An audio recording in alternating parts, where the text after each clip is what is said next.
जय जगन्नाथ बंधु माने देखो आज मु टमाटो देकी कलरा भजा करटा बहुत टेस्टी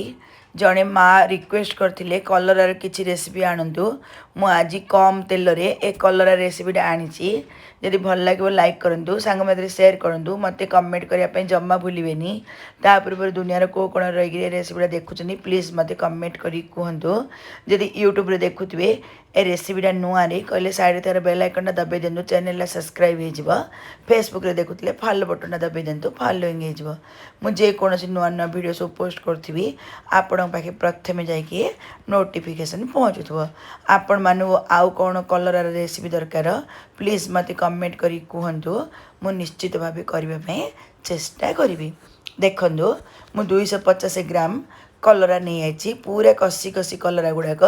आर आगपटर पछपटर डेम्फ बाहर करके मझुर फाड़ करी पतला पतला कर काटिकी धोई देछि भल भाव में मु गोटे बाउल रे नहीं गली कलरा कटा को से अध चामच लुण देदेवी भल भाव मिसईदेवी मिसईकी ताकू गोटे 10-15 मिनट रखीदेवी रखीदेले कलरार पानीटा बाहर जीव कहले तार पितापणटा कमिज कलरा भजाटा भी क्रिस्पी क्रिस्पी होगी भल लगे मु चुल्ली उपर फ्राइंग पैन नहीं आई से नॉर्मल तेल 2 चामच दे दीची सोरिष जीरा बिरी डाली पान मधुरी पाउ चामच लेके देदेली आपण भजा केते कम अधिक हो से अनुसार आप कम अधिक करेंगे ए सब फुटिला पर्यंत मु अपेक्षा करी मु आज बिना पियाज रसुण करुच्ची जदि पियाज रसुण करवाक थी ए स्टेज रे आप पियाज गोटे देकी भाजी दे पारे आउ भुसुंगा पत्र भी चाहिए 4-5 पीस पकई पारे देखो कलरा 10-15 मिनिट रहीगला कलरा को मुझे चिंपुड़ी बाहर करुच्ची केते पानी बाहर से पानी रे तार पित्तांश अधे कमिज आ पानीटा बाहर पड़े भजाटा शीघ्र क्रिस्पी क्रिस्पी से लगी आप निश्चित भाव एपरी लुण देके रखु था मु कलरा दे सारापर चुल्ली को पूरा हाई फ्लेम कर दूची ताकू गोटे मिनट 2 मिनट बढ़िया भाजीदेवी कहले आम कलरा प्रथमे टिके रोस्ट हो खरड़ी हो कलरा भाजी सारापर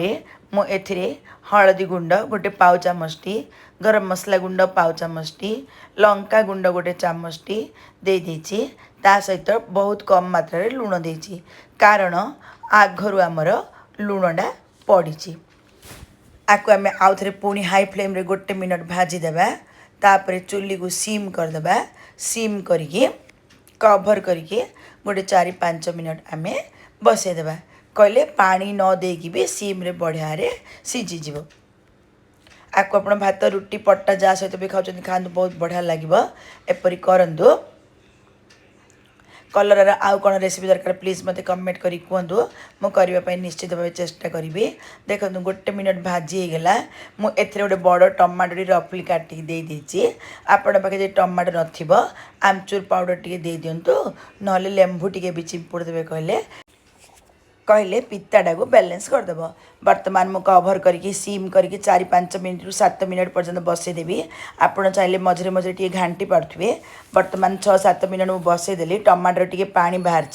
आमर भजा टे पानी पानी लगुच आम हाई फ्लेम कर रोस्ट करदेबा मु एथिरे चिना बादाम राशि गुंड